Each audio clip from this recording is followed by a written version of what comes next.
as far as, books that have other, or TV shows that have other worldviews, as you mentioned, it's, most books that we pick up have very strong worldview perspectives in them.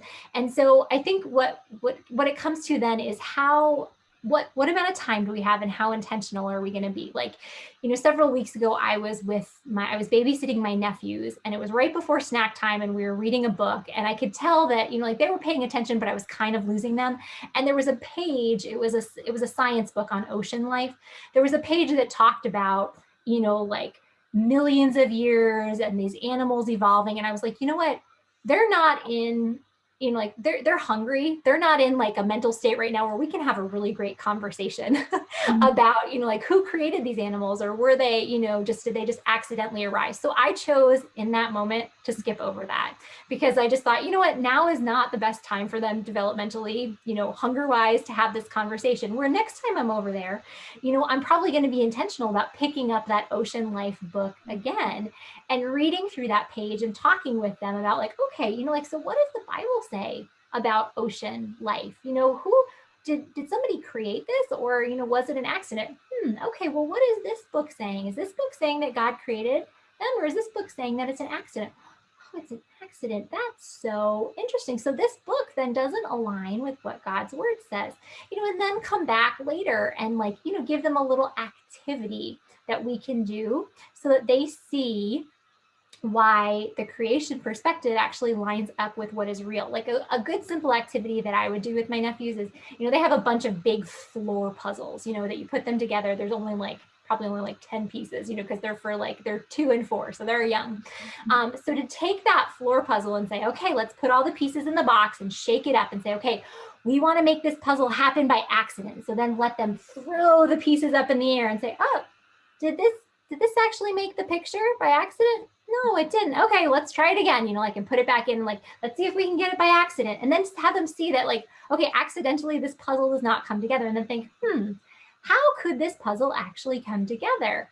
Oh, you and I could make it. Okay, you and I could create it. And then, put the puzzle together and then talk through, so did the puzzle come together on its own accidentally? No, it didn't. We actually needed a smart person, somebody who's a creator, to put it together and then make the connection. When we look at the feet, there are so many different parts to their body, and there's so many different things they need to do.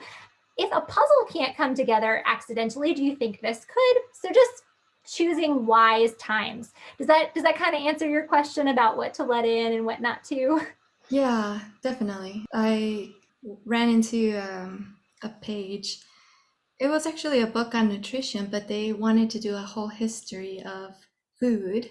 And it was interesting that they started off with man, and they had a picture of, the typical picture where a man looks like this, then he's looking more upright, and so that was one of those things where I wasn't sure if the actual picture itself was going to serve as an authority for my kids. I had to kind of explain to them that there are people behind the book, and those people have their own beliefs, and sometimes those people don't believe in God. And so, especially when evolution comes up, I do bring up, like you said, like different examples. Well, did this thing just come out of nothing? And what about our bodies, like you said? So it's one of those things that I personally struggle with, not being sure if it's okay to have certain books that have certain things that are being said as if that is the truth, and they're not necessarily saying, well, this is a theory, and some scientists disagree. I guess something that I've Right. decided to do is, well, some of the books that do present it in such a way, then maybe I'm going to keep them in a shelf. I'm going to go over with them, but I'm going to keep those in a book so that I make sure that when the kids are reading that, we're having those discussions.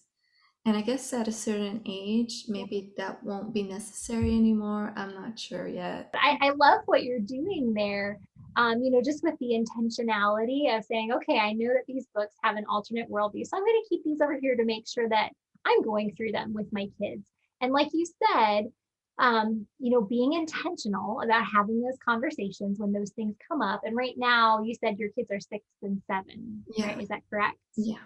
About to be Yeah. sick. So, okay, once you've had these conversations, and when then they're at like the 7, 8, or 8, 9 range, that's when you can, the time when you can actually have them be almost more out like on a treasure hunt for this. Like, let's see, like, let's just see in our normal life or when we watch a TV show or when we read a book, where do we find people or presenting information as if God created the world? Where do we find people presenting information as if everything on earth just happened by accident, that it's one big accident? So then they can be on a treasure hunt. And then once they are, in that 8, 9 range, that's when you can do some more critical thinking activities with them so that they're actually seeing like, oh, I'm not supposed to believe that God created the world just because mom said so.